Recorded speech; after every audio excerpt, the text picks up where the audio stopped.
All right, ladies and gentlemen, we're going to be starting with the plenary sessions. We have our first presentation. And the first presentation is going to be looking ahead to FP 2030 partnership and fulfilling commitments. To take that presentation is the Managing Director, Northwest Central African Hub of FP 2030, Dr. Fenosal Ratsimanatri Manana, and ably represented by Yusuf Nuhu, Advocacy, Accountability and Partnership Manager, FP 2030, from the Northwest Central African Hub. Please, a round of applause for him as he comes up. So good morning, everybody, and all protocols duly observed. I can see that everybody likes my boss's surname. It's actually longer than my first name, my middle name, and my own surname.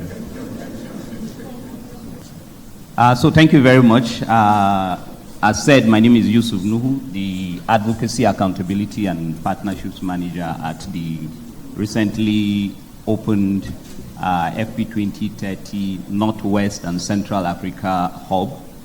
I'll be presenting on behalf of my Managing Director, who is away in Niger Republic for some other duty.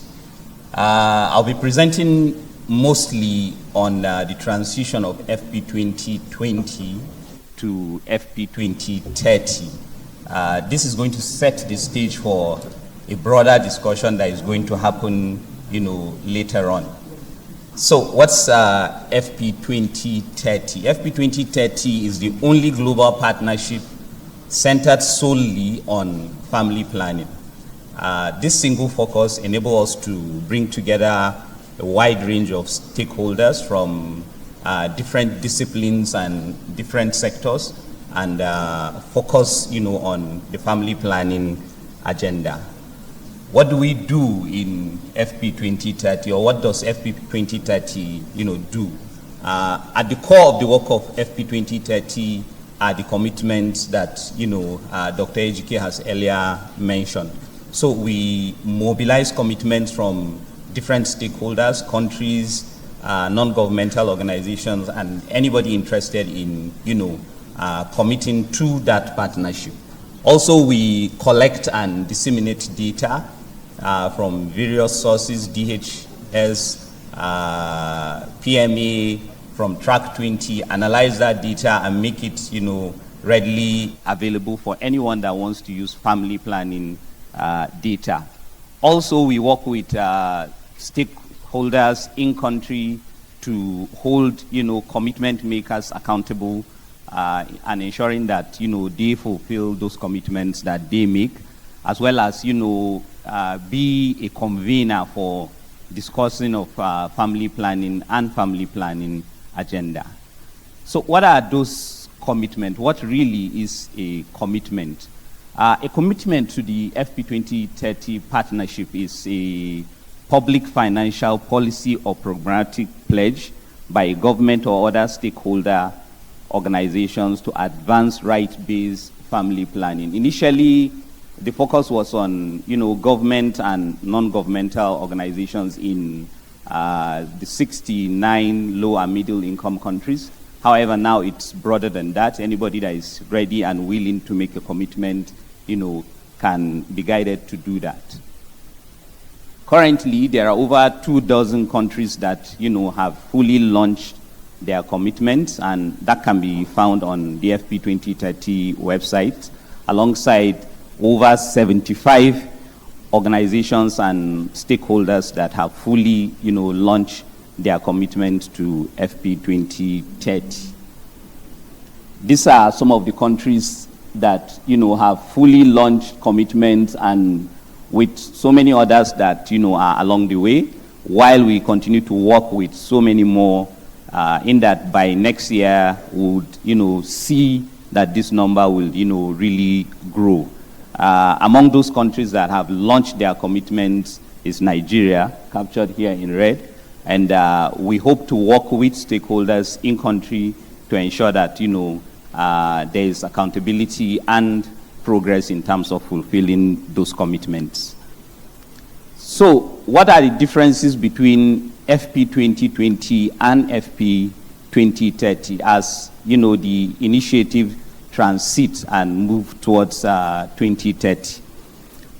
Firstly, FP 2030 was built based on some lessons that were learned from the implementation of FP 2020.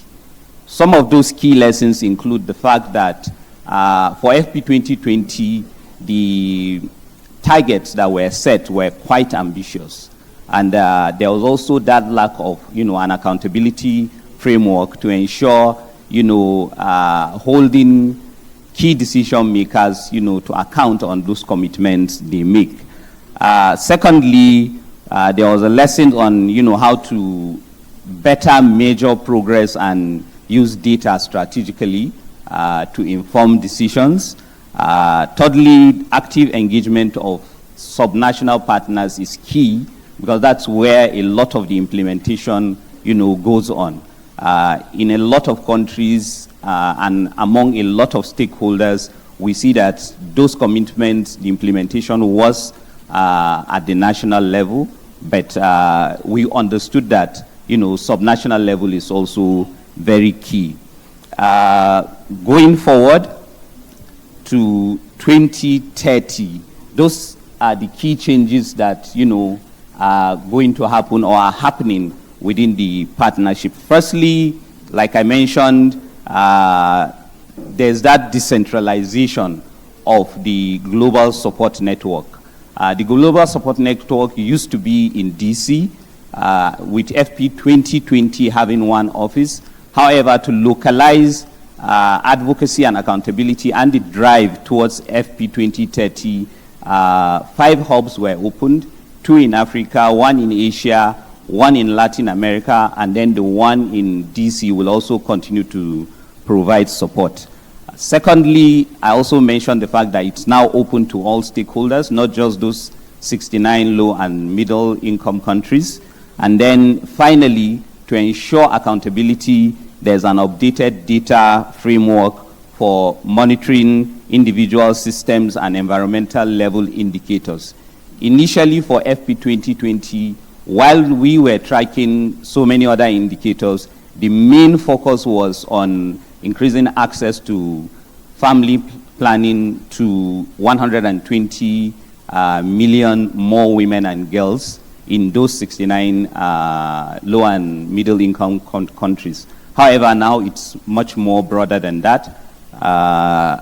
Then lastly, looking ahead to FP 2030, based on this, FP 2030 have some guiding principles which is going to help drive progress towards achievement of commitments in the countries that have made commitments, as well as supporting stakeholders that have also made those commitments. Firstly, as a guiding principle, there will be it's going to be a country-led global partnership with shared learning and mutual accountability for commitments and results. Secondly, voluntary person-centered, right-based approaches to family planning with equity at the core. Thirdly, a commitment to gender equality with support for empowering women and girls and engaging men and boys and communities. And then lastly, being an intentional and equitable partnership with adolescents, youths, and marginalized population to meet their needs, informed by accurate and disaggregated data collection and use. Thank you very much.